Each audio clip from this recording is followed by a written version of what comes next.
একটা অসুস্থ প্রতিযোগিতা শুরু হয়েছে ক্ষমতায় টিকে থাকার, বলেছেন মির্জা ফখরুল। ক্ষমতায় টিকে থাকার জন্য দেশে একটা অসুস্থ প্রতিযোগিতা শুরু হয়েছে বলে মন্তব্য করেছেন বিএনপির মহাসচিব মির্জা ফখরুল ইসলাম আলমগীর। বৃহস্পতিবার বিএনপি চেয়ারপারসনের গুলশান রাজনৈতিক কার্যালয়ে রাজমন্ত্রীর জবানবন্দি বইয়ের মোড়ক উন্মোচন অনুষ্ঠানে প্রধান অতিথির বক্তব্যে তিনি এ মন্তব্য করেন। বিএনপি মহাসচিব বলেন, কি দুর্ভাগ্য আমাদের, হাসিনা পালিয়ে যাওয়ার পর থেকে কেন জানি আমরা নিজেদের প্রতি বিশ্বাস ফিরিয়ে আনতে পারছি না, ঐক্যের জায়গাটাতে থাকতে পারছি না। কি দুর্ভাগ্য, এখন যেটা শুরু হয়েছে কিন্তু এতটুকু সুস্থ ব্যাপার না, একটা অসুস্থ প্রতিযোগিতা শুরু হয়েছে ক্ষমতায় টিকে থাকার জন্য। ক্ষমতা তো তখনই টিকে থাকবে যখন সেটাকে স্থির করা যাবে। তিনি বলেন, সংস্কার অবশ্যই লাগবে, আর সংস্কারের পিছনে যে শক্তিটা লাগবে সেটা হচ্ছে একটা নির্বাচিত পার্লামেন্ট, নির্বাচিত সরকার। এটি ছাড়া সংস্কারকে লেজিটিমেসি বা বৈধতা দিতে পারবো না আমরা, তাই আমরা সেসব বিতর্কে জড়াতে চাই না। সব পর্যায়ে রাজনৈতিক কর্মীদের বিভাজন সৃষ্টি না করার অনুরোধ জানিয়ে মির্জা ফখরুল বলেন, কিছু মানুষ যেন বেপরোয়া হয়ে গেছে, তারা দেশকে ভাগ করবে আর জনগণকে বিভক্ত করবে, এমন বিভিন্ন রকম কথা বলছে, বিভিন্ন রকম উস্কানি দিচ্ছে। আপনারা দয়া করে এগুলোর মধ্যে যাবেন না। গণমাধ্যমের উদ্দেশ্যে বিএনপির মহাসচিব বলেন, গণমাধ্যমও কেমন যেন নেতিবাচক জিনিসগুলো তুলে ধরতে চায়, তিনি তাদের ইতিবাচক বিষয়গুলো তুলে ধরার আহ্বান জানান। এ সময় বিএনপির ভারপ্রাপ্ত চেয়ারম্যান তারেক রহমানের বিরুদ্ধে দায়ের করা সব মামলা শেষ হয়ে গেলে তিনি দেশে ফিরবেন বলে জানান মির্জা ফখরুল। অনুষ্ঠানে চেয়ারপারসনের উপদেষ্টা ইসমাইল জাবিউল্লাহর সভাপতিত্বে ও কৃষক দলের সাধারণ সম্পাদক শহীদুল ইসলাম বাবুর সঞ্চালনায় প্রধান আলোচক হিসেবে বক্তব্য দেন বিশিষ্ট সাংবাদিক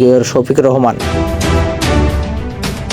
সুপ্রিয় দর্শক, এই ছিল এখনকার সর্বশেষ বাংলা আপডেট সংবাদ। পরবর্তী বাংলা আপডেট সংবাদ পেতে চ্যানেলটিকে সাবস্ক্রাইব করে বেল আইকনটিকে বাজিয়ে রাখুন। আপনার মূল্যবান মন্তব্য জানিয়ে দিতে পারেন আমাদের কমেন্ট সেকশনে, আর ভিডিওটি শেয়ার করে অন্যকে দেখার সুযোগ করে দিন।